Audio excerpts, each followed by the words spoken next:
You know, after everything that's going on in the last few days, uh, I find it, I've really had trouble processing everything, even though that I have known for 10 years or longer that in my heart that this is what they do. Uh, you know, if you read the Bible and you read in the Old Testament and you already are aware that the seed of Satan exists in the earth among us as tares, and you look back at the record of ancient Israel and the nations that surrounded them, those Canaanite nations were never completely annihilated like God commanded the Israelites to do. They lived among them as tribute nations. And eventually, Solomon and all the kings, they partook in all this human sacrifice to these gods who are no gods. Molech, Chemosh, Remphan, Baal, Ashtaroth, Milcom, you know. Molech, he's the one that's sacrificing these babies to. This horrible, horrible thing that we've allowed to go on in this country. But you know what?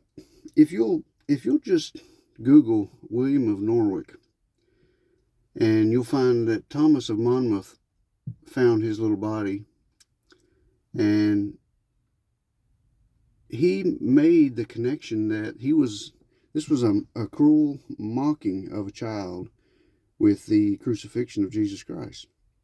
They drained his blood, and they ritually sacrificed that little boy. But if you look it up on Google, you look it up online, all you're going to get is notifications to redirect you to Holocaust Memorial, Holocaust Studies, because those Canaanite descendants who now call themselves Jews have monopolized victimhood.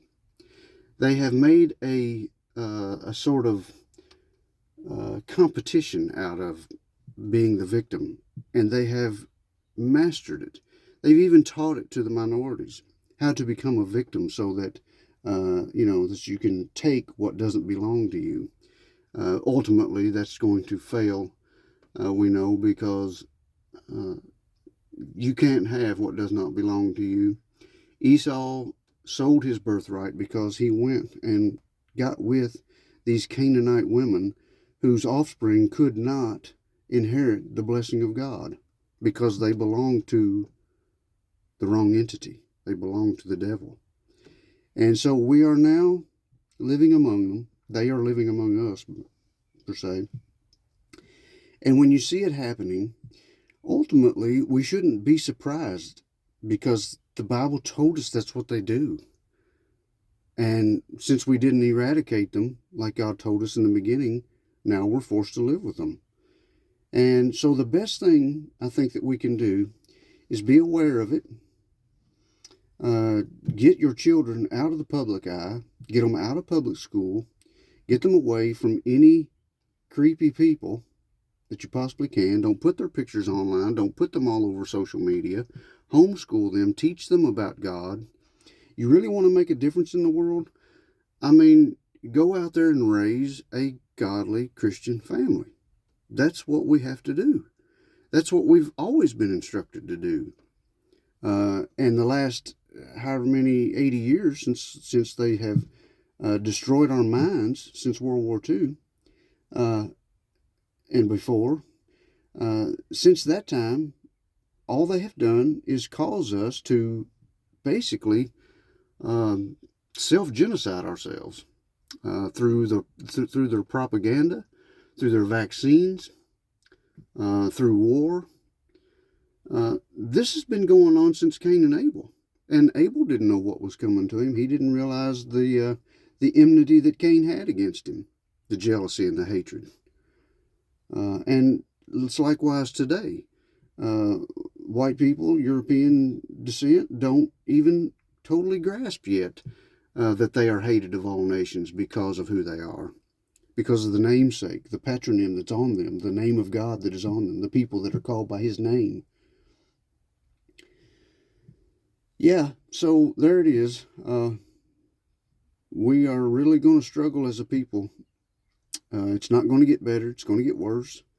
But in that, the fact that it's going to get worse, God's people are going to have to realize they're going to have to learn how to rejoice in their suffering. Ezekiel 39 tells us that Israel will come to see.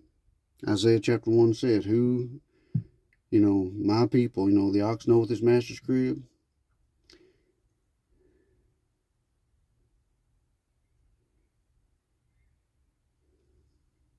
But my people does not consider.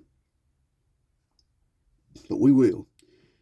It's going to come at a time of great judgment. And great judgment is coming. Great judgment is coming.